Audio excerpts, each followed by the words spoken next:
எப்படியாவது தலைவரோட ரசிகர்களின் ஓட்டை வாங்கணும் அப்படிங்கிறதுக்காக இப்போது சில விஜய் ஃபேன்ஸ் வந்து சோஷியல் மீடியாக்களில் சில காரியங்களை செஞ்சிட்ருக்கானுங்க. அதாவது தலைவரோட ரசிகர்கள் வந்து அவங்களுக்கு ஆதரவு தெரிவித்து ஏதோ ஒரு போஸ்டர் வெளியிட்ட மாதிரி அதெல்லாம் ஷேர் பண்ணிட்டு கிடக்குறானுங்க.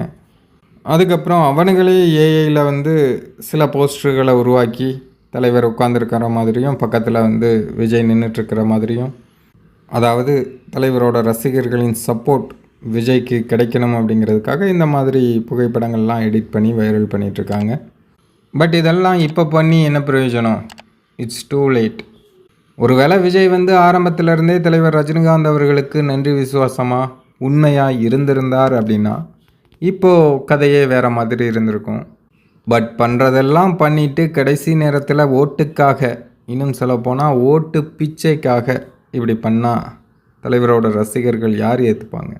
என்ன பண்ணாலும் டிவிகேக்கு ஒரு ஓட்டு, தலைவரோட ரசிகர்களின் ஓட்டு கிடைக்க போகிறதில்ல. தலைவரை நேசிக்கக்கூடிய ஒருத்தர் கூட விஜய்க்கு வந்து ஓட்டு போட மாட்டாங்க. ஏன்னா அந்தளவுக்கு விஜயும் அவருடைய ரசிகர்களும் விஜய் கட்சிக்காரனுங்களும் தலைவரை வந்து விமர்சித்து பேசியிருக்கானுங்க. உடனே சில பேர் வந்து சொல்லுவாங்க, எல்லாரும் தானே விமர்சித்து பேசினாங்க, மற்றவங்க விமர்சித்து பேசினதை விடவா இவனுங்க விமர்சித்து பேசிட்டானுங்க அப்படின்னு இவனுங்களுக்கு வக்காலத்து வாங்குறவங்க ஒரு சிலர் சொல்லுவாங்க. ஆனால் நல்லா யோசித்து பார்த்தீங்கன்னா தெரியும், மற்றவனுங்கெல்லாம் விமர்சனம் பண்ணானுங்க தான், இல்லைன்னு சொல்லலை. ஆனால் அவனுங்க பேசினதெல்லாம் கூட அந்த அரசியல் ரீதியாக தான் விமர்சனம் பண்ணியிருப்பானுங்க. அதாவது தலைவர் அரசியலுக்கு வரேன்னு சொன்னபோது அவங்கள வந்து விமர்சனம் பண்ணியிருப்பானுங்க.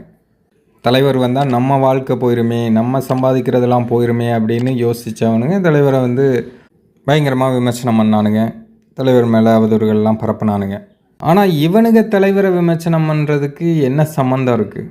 எந்த சம்மந்தமே இல்லாமல் தேவையில்லாமல் தலைவர் ரஜினிகாந்த் அவர்களை இவனுங்க சீண்டிகிட்ருக்கானுங்க. அதாவது இவனுங்க வந்து தலைவர் ரஜினிகாந்த் அவர்களை முந்திட்டோம் அப்படின்னு காமிக்கணுமா, அதுக்காக இருந்தே ஆரம்பத்திலேருந்து ஏகப்பட்ட சூழ்ச்சிகள், ஏகப்பட்ட விஷயங்கள் பண்ணிகிட்ருக்கானுங்க. இப்போ அரசியலுக்கு வந்த பிறகும் கூட என்னென்ன விஷயங்கள்லாம் பண்ணானுங்க அப்படிங்கிறத நான் சொல்லி தெரிய வேண்டிய அவசியம் இல்லை. அவ்வளோ விஷயங்களை பண்ணிவிட்டு இப்போ கடைசி நேரத்தில் தலைவர் ரஜினிகாந்த் அவர்களுக்கு அப்படியே கட்டுப்பட்டு இவங்க வந்து பவ்யமாக நிற்கிற மாதிரியும், அதாவது அப்போ தான் தலைவரோட ரசிகர்களோட மனசு மாறணுமா. நீங்கள் நேரடியாக வந்து தலைவரோட காலிலேயே விழுந்து மன்னிப்பு கேட்டாலும் கூட தலைவரோட ரசிகர்களின் மனசு இப்போதைக்கு மாறாது. அதனால் இந்த உங்களுடைய ட்ரிக்ஸு வேலைகள்லாம் வேஸ்ட்டு தான். மே 4 கதறதுக்கு தயாராக இருங்க. ஏன்னா மே 4 ரிசல்ட் வந்துடும். உங்களை வச்சு செய்கிறதுக்கு எல்லாருமே காத்திருக்காங்க.